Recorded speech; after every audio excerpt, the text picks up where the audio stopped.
Second question. Question of the week. That's been the question of the month in some ways. Do you feel you could perform an exorcism? What do you think about demons and demonology? There will certainly be more videos and conversations on this. John Vervaeke and I are going to likely have a conversation about Hermes. Father Eric below, is it good idea to talk to Hermes? Vervaeke seems to think so. Edit. I see you address this topic in a video. If you don't have anything to add, feel free to move on. Thank you, Father Eric. A big part of what's happened in this corner is the scrambling of facile assumptions in modernity about what we mean by the word spirit. So philosophers have ideas, and when some of the ideas get mimetic, they get reliably low resolution, and then they get multiplied throughout the culture to the point that with the ideas basically arrive at something like herd immunity. And this is what happened in the Enlightenment. I've been reading a really good book on the Enlightenment that, again, you guys have been getting Randos conversations because my quota of time that I have to do videos is pretty much full of Randos conversations lately. So once I get that balance right again, I'll get a chance to do more book things and things like that. Facile assumptions. There you go. So basically downstream from, and of course it doesn't start with Descartes, but inherent in sort of a two worlds mythology, and I've talked about these zones many times throughout the history of my videos. Plato, in fact, and Socrates very much see this difference, sort of the line of the age of decay is in here, where C.S. Lewis says it well, all instantiations of love in this age, in this dispensation. I don't say that as I'm not a dispensationalist. Is a perfectly good term before dispensationalists colonized the term. Dispensation basically means epoch, age, period of time, marked with significant boundaries. Every instantiation of love in this dispensation will end with death or betrayal. Lewis says that, and he's dead on right. But love doesn't end. And what he's pointed to is something similar to forms. I've run through this. I spent a long time running through this in videos a number of years ago. When my grandmother, I visited my grandmother once when I was in college. I visited my grandmother. I was in college, so 18, 19, 20. She lived across the road from the college in the Holland home, she and my grandfather, and I would visit them regularly. And she says to me one day, because she's then in her upper 80s, and then I'm in my 20s, or late teens, early 20s. She says to me, you know, inside, I feel like I felt when I was your age. And when I look in the mirror, I wonder, where did this old woman come from? And of course, as someone who was young, I heard that, just kind of thought, it's interesting, and went along with my life. I was distracted and busy and full of all the kinds of things that kept my attention then. Of course, the older I got, the more I realized what she was saying.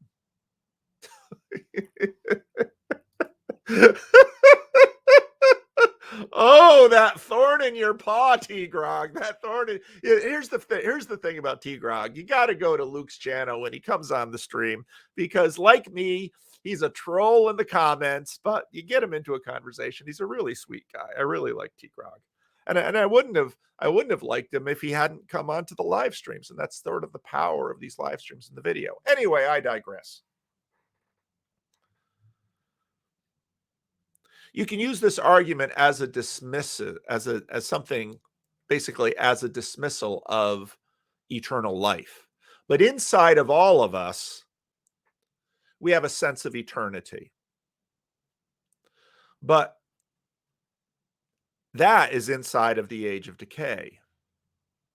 And so one way to think about almost any conversation that we've been having forever is the relationship between those two worlds. And you can find it described many different times. One of my favorites is in the book of Ecclesiastes, depending on, you can play around with just about any verse, but he has placed eternity in our hearts. So it's the reason death fascinates us. Because when you go to the casket of a loved one and you look at now this embalmed body in the Dominican Republic, they didn't do embalming. They had to get him in the ground in 24 hours. And so you do the funeral right away. And I remember one pastor who died, the body was already starting to bloat. Chris. The body was already starting to bloat. They put an iron because there it's not an electric iron, it's a real iron that they put in the fire. Then it's heavy as they put it on so we would not puff up too much. But when you look in that casket, I looked in the casket at my father. I looked in the casket at my sister. I will likely look in the casket at my mother. My children will look in the casket at me. And now we have all these photographs. And now I have like these little electronic picture things, and they cycle through. And I scanned pictures from my father. He loved to take pictures. I scanned older pictures. And so I see my father with myself and my two sisters when we're little. And he's young and vibrant, and head full of black hair, wearing a clerical collar. And so we wonder about this. Now, almost forever, one would say, well, the upper is spirit and the lower is matter. The upper is timeless, eternal. The lower is temporal and subject to the age of decay. So, on that sense, we have a sense of spirit. But we also have, if you just follow the use of the word in our language, that's why I use school spirit, because no one will deny the reality of school spirit. We all understand school spirit, at least in the West, if you went to a high school, because that school spirit dominated. It dominated your identity. Maybe you were a jock and you're on top of the pile. Maybe you were a nerd and an outcast and you were over to the side. Maybe you were a nobody and nobody paid attention to you. And the teachers had their favorites, and you had this complex spiritual realm in a school. And the building made a difference, and the history of the site made a difference. And so you can understand in school spirit the touch point between reality, basically reality is between heaven and earth. It's between spirit and matter. It's between eternity and now. It's between kairos and chronos. You have all of these dualities. So then another big topic that has been a topic for years, and Jonathan Pageau and John Vervaeke have talked about this multiple times. It's been sort of the topic that they have gone back and forth on, is the ontology of spirit. That has been their big conversation back and forth. And what Jonathan Pageau succeeded in doing with his channel was immanentized biblical language. There's always this tension between, I talked about it on the live stream last week, anticipated eschatology and realized eschatology. It's back and forth.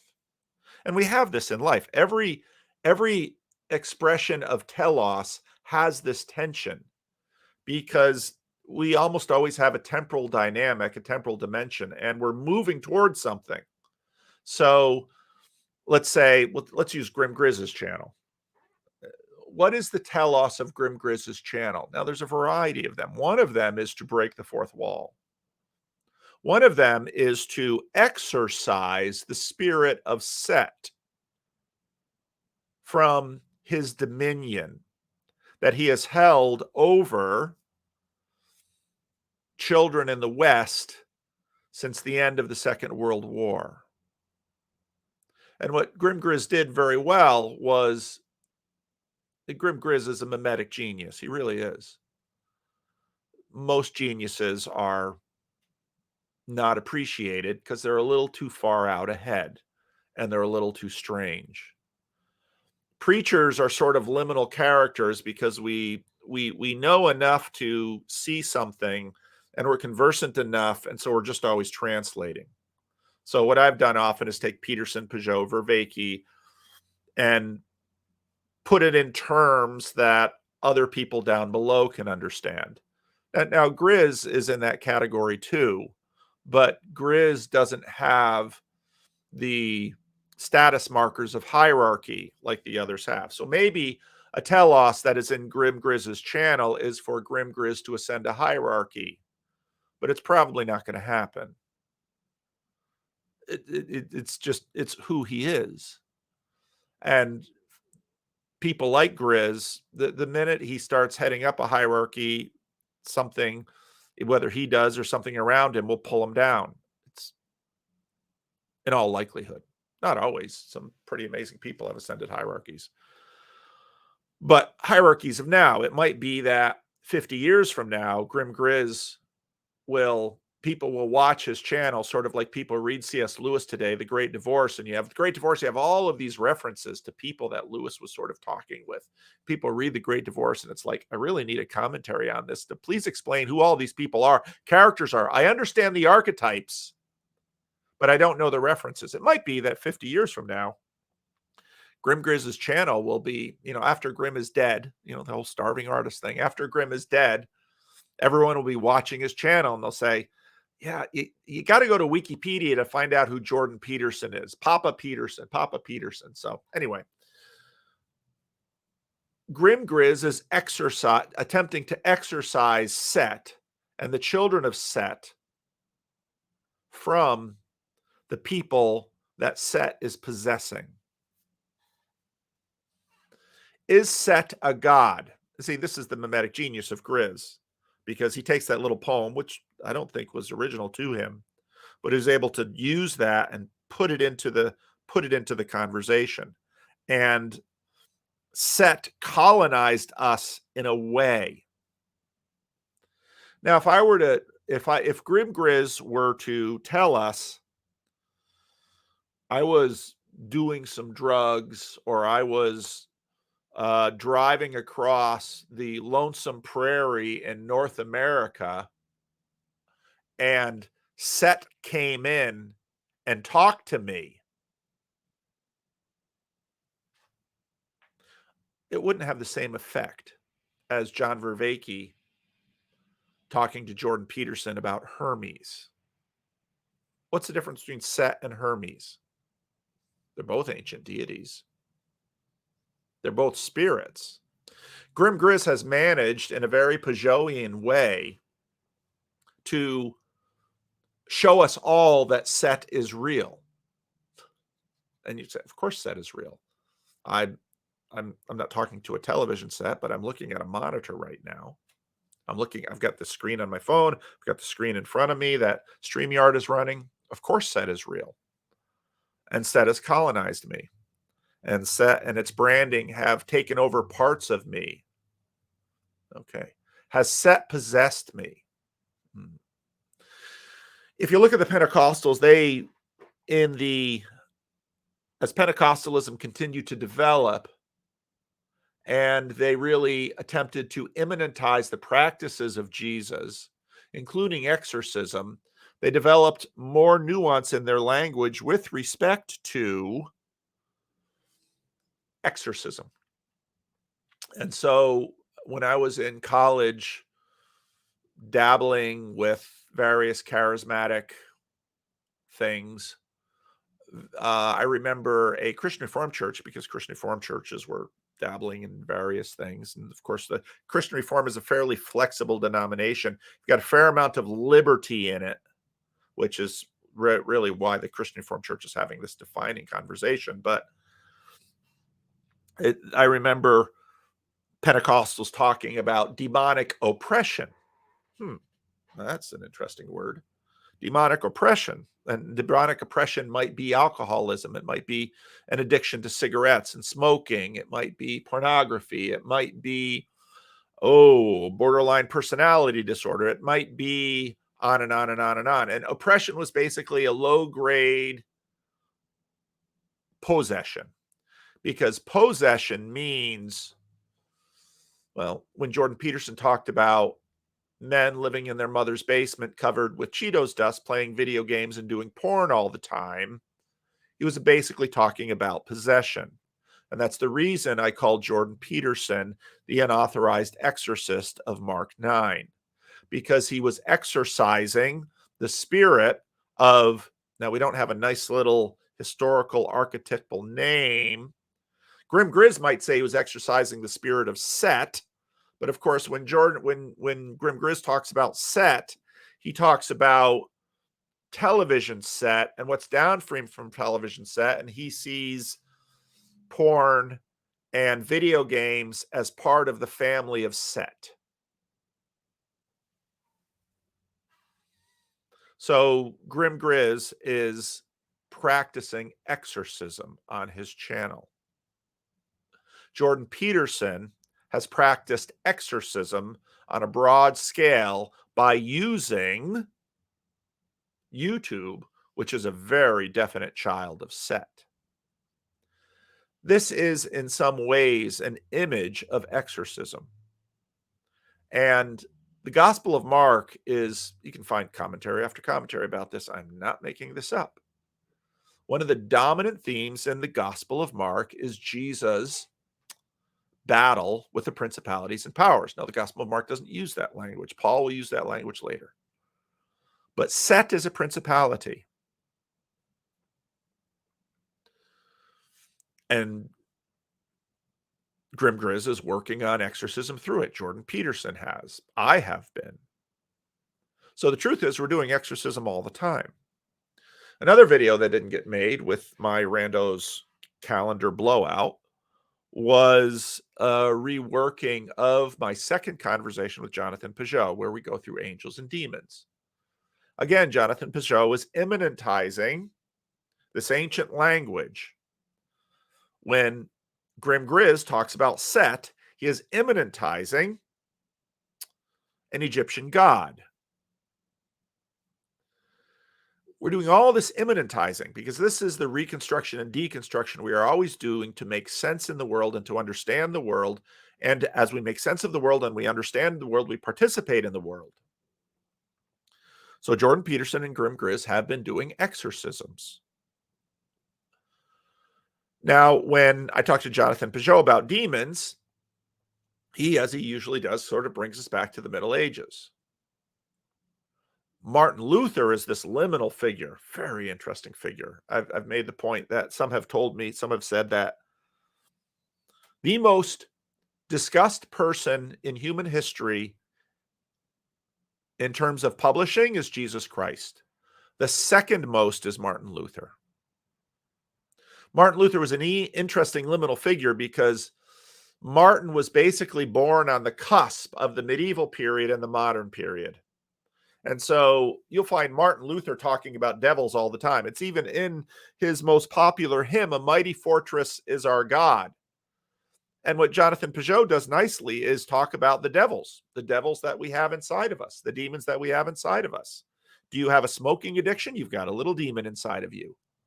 And that demon is a pattern. And Jonathan Peugeot takes the medieval image and then uses a modernistic word called a pattern. Because none of us doubt patterns. Because actually, a key thing to many of the scientific methods, they're all based on patterns. Because this is part of the reason C.S. Lewis makes the point that all of history is a miracle because it's a one-off. Because the whole thing together, the whole show is one pattern. But there are little patterns within the patterns. And what science actually does is recognize patterns, define context and context for patterns, and says these patterns are reliable. And to the degree that you can colonize and harness and wield these patterns, you will have power in the world. So it's deeply religious. And so exorcism is basically recognizing patterns within us and interrupting them or dispelling them. In that sense, AA has been a reliable exorcist for the demon oppression of alcoholism. And a whole bunch of people will hear that language and say, blatantly obvious. And T-Grog in the comment section is going to say, there goes Vanderclay talking woo. Yeah. But if you look at Chad the Alcoholic and you listen to his language from the Big Book and alcohol, I mean, if you learn the Big Book, you will learn a ton of wisdom. What Alcoholics Anonymous is basically a house of wisdom that has been perpetuating wisdom to help people not only exorcise the demon of alcohol, but also improve their lives in many really important ways in a very Christian way, because it came out of the Oxford movement. So we're all doing these exorcisms, and we are always at play with demons. Now, again, someone might say, oh, but you're just using that language. I am indeed. I can use other language. Science basically tried to replace the language of demons and say, we have a more reliable system. And that's basically what Sam Harris says when he says that, well, religion was ancient, archaic technology. Yeah, it was. And that's why I read C.W. Weeks has been, some of you will recognize this book. Bernie Grayson will recognize this book. I saw this book a lot when I had to go back and find it used. I probably could have found one back there and junks that kept at church. And so I've been dog fooding a little bit. But I've also been borrowing from the Hebrews. What are we going to do? 2 questions this week, maybe, with this fun little book. And Phlebas told me, he said, oh, it's in the Internet Archive, so you can read it for free. It's like, but I like the hard copy. Because basic to paganism, argues Kaufman, is patterns. That the gods of the world are subject to patterns. And so Set is subject to patterns. That's the pagan world. The Hebrew Revolution was that God is not subject to patterns. God is free. Someone might say, oh, Calvinism. Yeah, God is sovereign. It's at the basis of Calvinism. Calvin doesn't make it up. He finds it in the scriptures. So we're always dealing with this. And in some ways, it depends on the language. Now, I've just immanentized a ton of stuff. But we've been fighting this modernist fundamentalist fight. And the exorcisms of science have been extremely powerful over the last 500 years. Science exorcised science. And I'm going to use science. The difficulty is, let's just say Hephaestus, Vervaeke makes this point.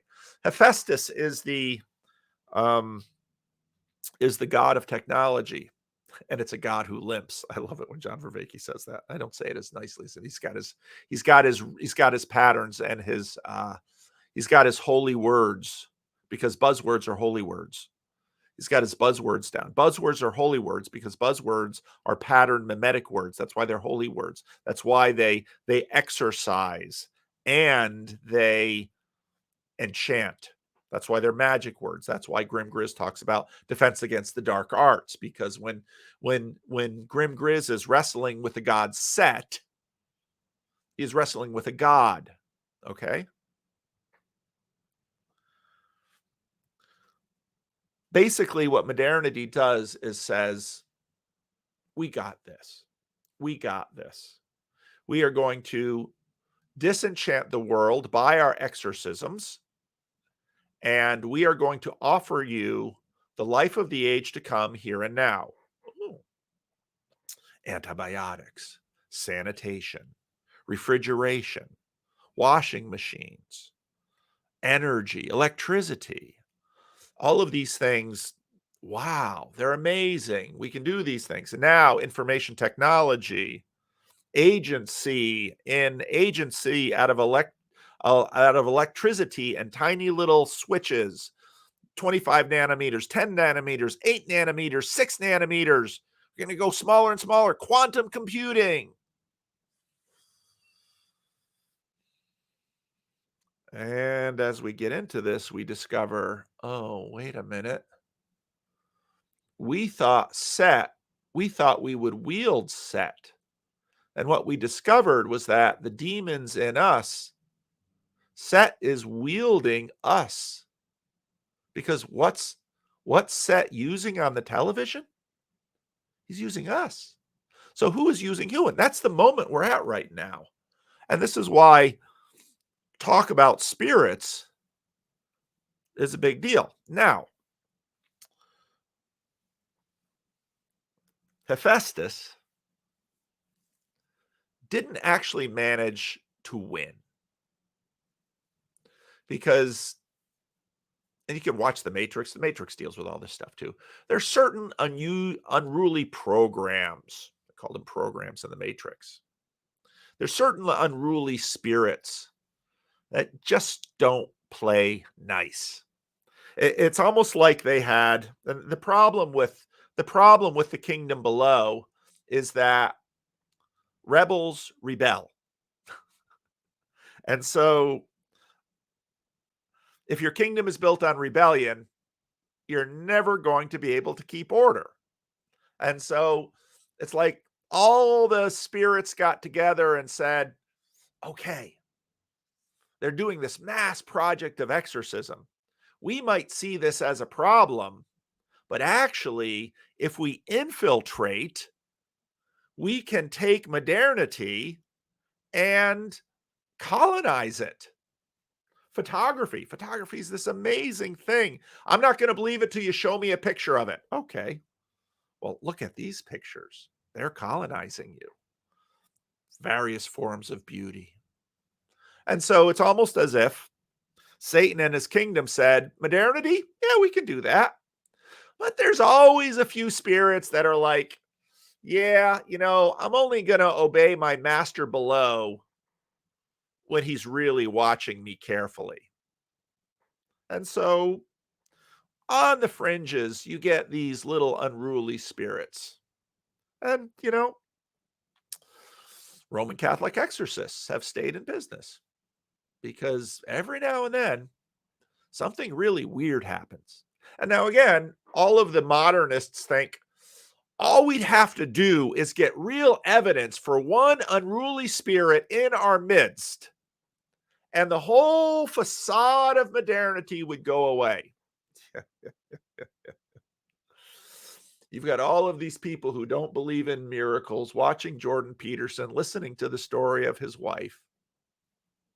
It's the point about miracles. The gospel makes it all the time.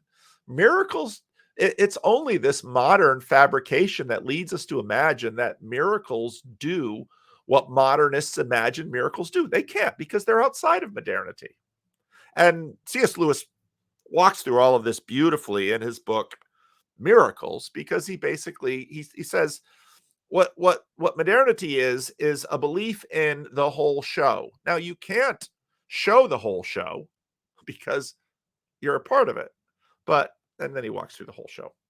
I've done that in previous videos. So there's certain unruly spirits that just got to keep doing it, and they keep Catholic exorcists and Pentecostal exorcists and all of these exorcists in business. But it's the minority group. The main group, Set. Why would Set bother, exorcising some random woman in Indiana when he can have the nation?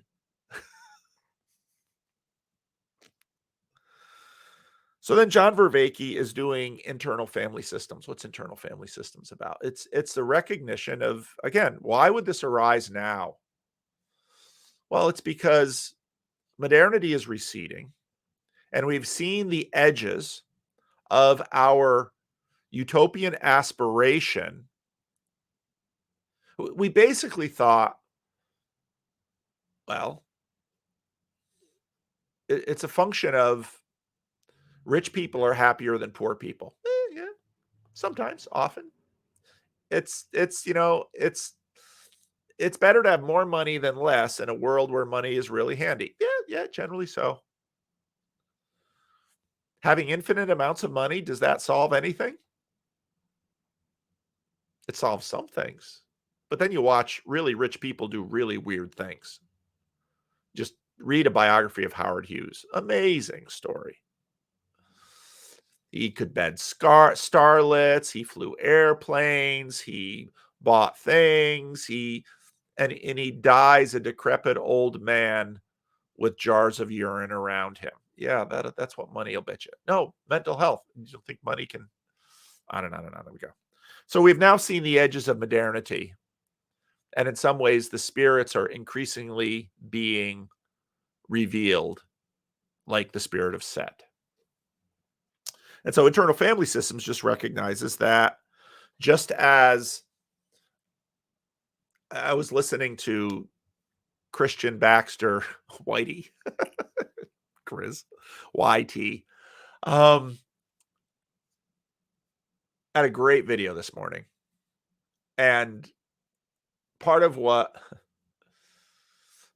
has been gratifying about this little corner is, Jordan Peterson is building large language models of things like Nietzsche and the King James Bible and all of this stuff. And you can do that. And increasingly we'll be able to do that on our personal computers, our own little personal large language model. I'm waiting for Logos Bible software. It's coming. They will do it.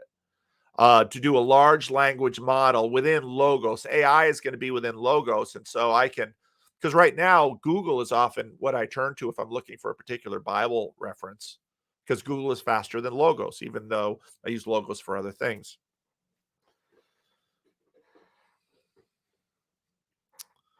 This little corner is better than AI because Grim Grizz, Chad, Kale, Christian, Karen, all of the little nodes in this little corner are way smarter. And we're able to work with each other, and we play each other's videos. And which video did they play? Oh, which part of the conversation did they play? And so I am the luckiest of all, because my stuff gets used and I get a chance to have my ideas perfected and improved by the rest of you. That's awesome. And anybody can join in. Just even T. Grog, who doesn't believe a bit of it. He's having fun with it. I love it. So, well, how does that deal with demons? Well, we're seeing the edge of this, and we're beginning to recognize that, well, inside of us, we have all of these. I right away, when I started making videos 5 years ago, started talking about my consciousness Congress, because I just watched myself, and I watched how Sam Tiedemann colonized a little part of me, and Paul Antleitner did, and Grim Grizz did, and Chad did, and Jordan Peterson did, and John Vervaeke did, and the Apostle Paul did, and C.S. Lewis did, and my father did, and my mother did, and my wife did, and my children did, and the members of my church did. Inside of me are many. But sanity is not only having a productive conversation within, but having a productive conversation between. And churches have always been that. And now we're doing it on the internet. So what we're discovering is that these little patterns, these little demons, and these little angels are all over the place. And they're up here, and they're in here, and they're all around. And when they get tyrannical, we call it possession. And there have long been unruly demons, unruly patterns. Again, the one of my videos that's most played is when I talk about the egregores, and Chris Pacow really did an excellent job on that, and that has been picked up by multiple channels within the corner again and again and again. Of some of these spirits come up and down, and they come back around. Now, I don't know enough Egyptian mythology to understand whether Set, how strong that meme is, or if it's just really clever play on words. It's enough. It's enough to colonize us now. So then John Vervaeke, and it's funny because those of us who are talking without much filter on the internet are displaying to the world the chatter in our Consciousness Congress. And so, what do you know about John Vervaeke? Well, he grew up. Why do I always ask people about the homes they grew up in? Because that's when those are the founding spirits in your Consciousness Congress. Mom and dad, aunts and uncles, the person who raised you, the person who molested you, the person who taught you, the person who gave you religion, the person who gave you a bicycle. I mean, these are deep within us. And you say, well, that's not spiritual, that's psychological. Oh. You think there's a difference? Well, there is, and there isn't. So figuring out where those two things relate is a big part of the whole game. So there have been spirits that have been monkeying with us throughout the ages, and some of them are political, and some of them are sociological, and some of them are sexual, and some of them are just plain unruly, and they disrupt. I've spent a fair amount of time with unmedicated schizophrenics. They're really interesting. We had one that would come to a men's Bible study, and I would just, because we're all talking and we're all sort of on the same page. There's a spirit of that Bible study, and in comes the schizophrenic, and he talks about Henry Waxman's daughter. Some of you don't know who Henry Waxman is. Some of you do. Henry Waxman's daughter lived down near this guy when he was growing up. Henry Waxman was a politician, and his daughter lived near there.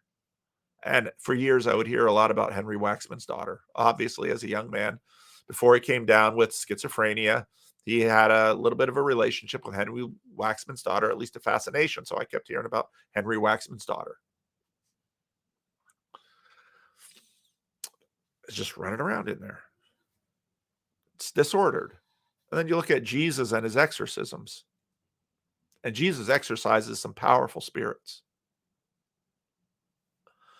And then you read the book Dominion. The book Dominion is basically about how Jesus has been colonizing the world by dealing with blood and all of these things that ContraPoints is playing with.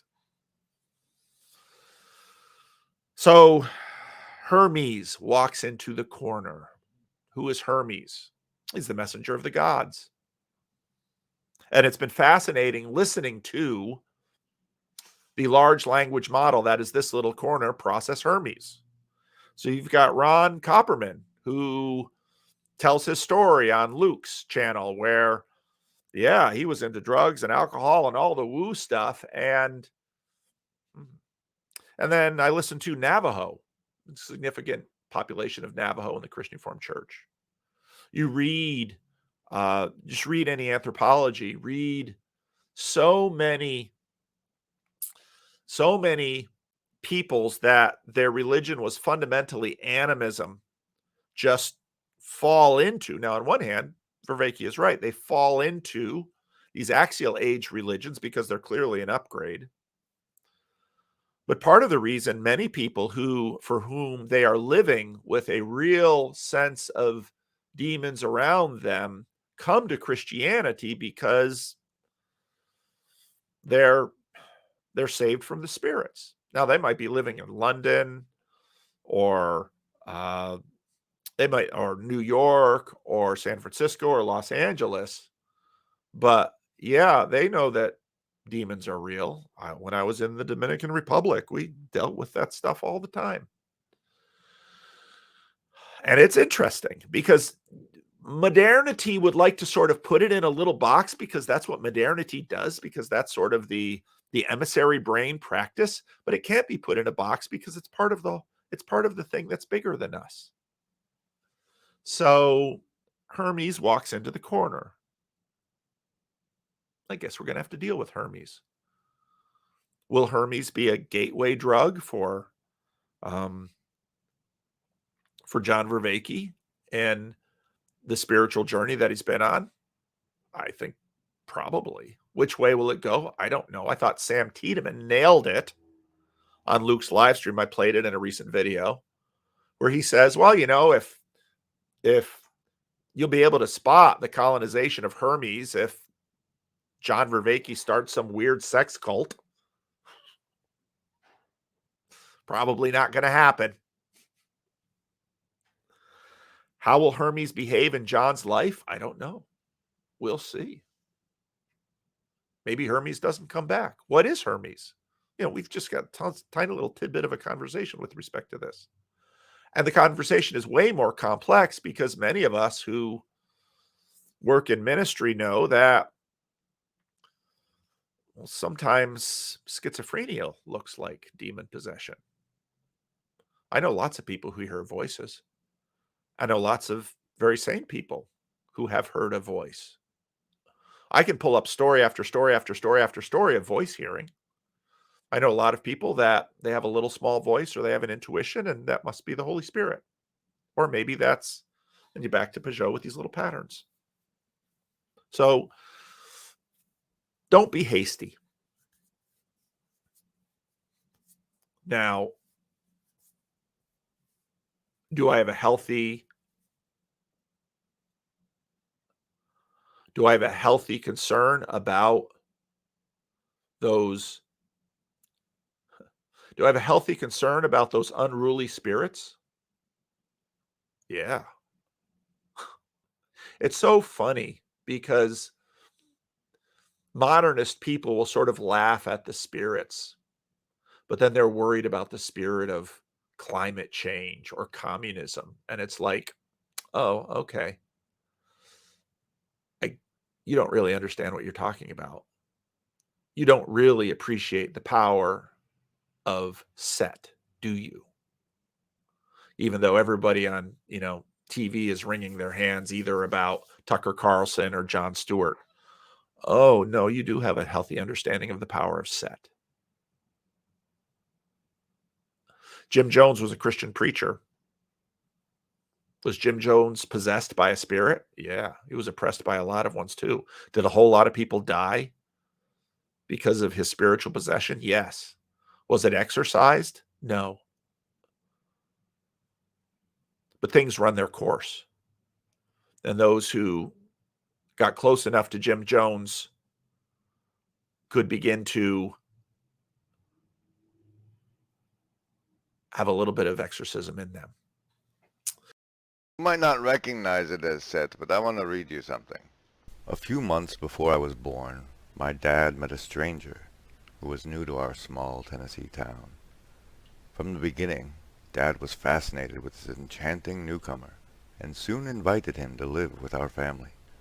The stranger was quickly accepted and was around to welcome me into the world a few months later. As I grew up, I never questioned his place in our family. Mom taught me to love the Word of God. Dad taught me to obey it. But the stranger was our storyteller. He could weave the most fascinating tales. Adventures, mysteries, and comedies were daily conversations.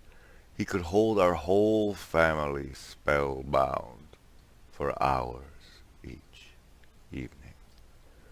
He was like a friend to the whole family. He took Dad, Bill, and me to our first Major League Baseball game.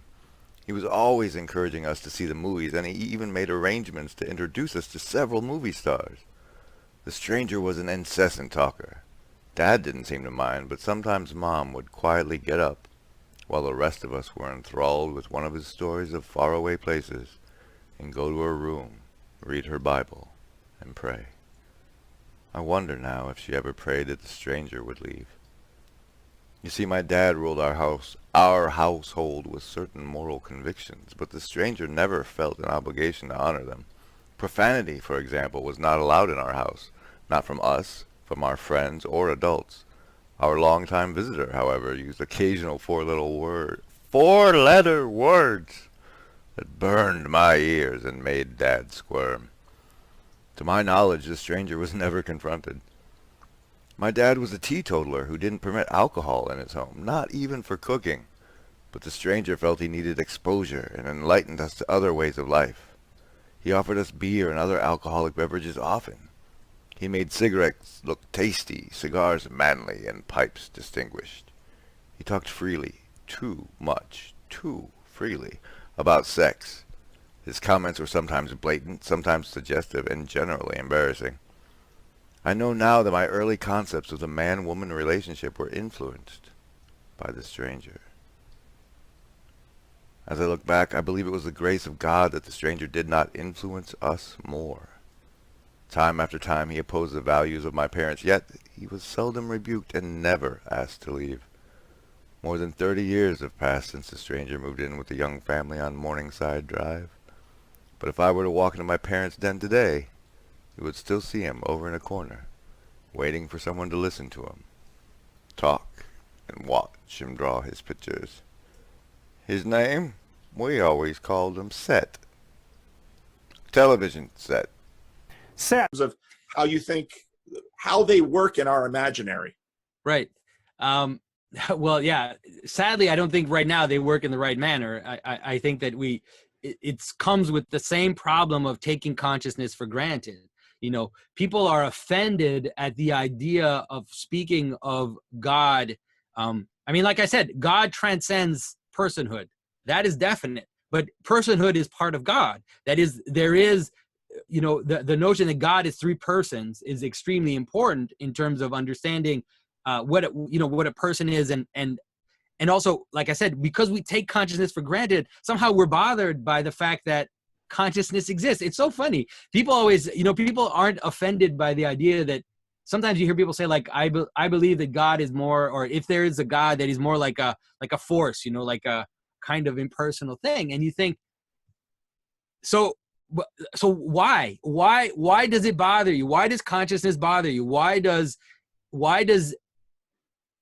you think that intentionality doesn't exist? That it's a freak thing that exists only in human beings for some reason? It's like there are patterns. There are patterns of being, and that's what personalities are, right? They're patterns of being. They're patterns that are coherent, and they're coherent in a way that they manifest a purpose. And so that's intentionality. And within us, we have several little smaller beings. We also have all these personalities inside us that have their own little coherences, not so much sometimes. And so I don't know why that's so weird to think, because we're not that obviously one coherent conscious being, that we are but constituted with all these little consciousnesses.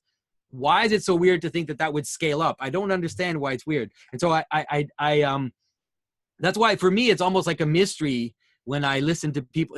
I always think it's just because you don't understand what is consciousness. You don't understand what constitutes a being, how a being is not obvious in terms of scientific analysis, that there really has to be something which pulls it together. And so to me, the once we start to see that, then angels, the idea of angels they just don't, they're not a big deal anymore. Like they're as and the idea of demons too. I mean, to me, demons are just principalities which are not united in this coherent hierarchy, and that's how the church fathers present them, anyways. So you have some usually it's aligned with a passion and makes sense, because that's what it happens in us. You have a person, you have a pattern inside you, and this pattern kind of runs, and it has its own coherence. But what it does, it's pulling you away from your central core. So it's making you, resent something. It's making you hate your children. It's making you, like, whatever pattern that is there, and you're fighting against it. You're trying to bring it in, and sometimes you can't, and it kind of pulls you. To me, that's just, it's a demon. It's a little demon that is pulling you. And if you read like the mystics, they talk about demons, that you're full of demons, or that their demons are constantly, either they say you're full of demons, or they'll say things like they're demons riding on you, like you have demons riding on your back, like all these demons that are riding on you.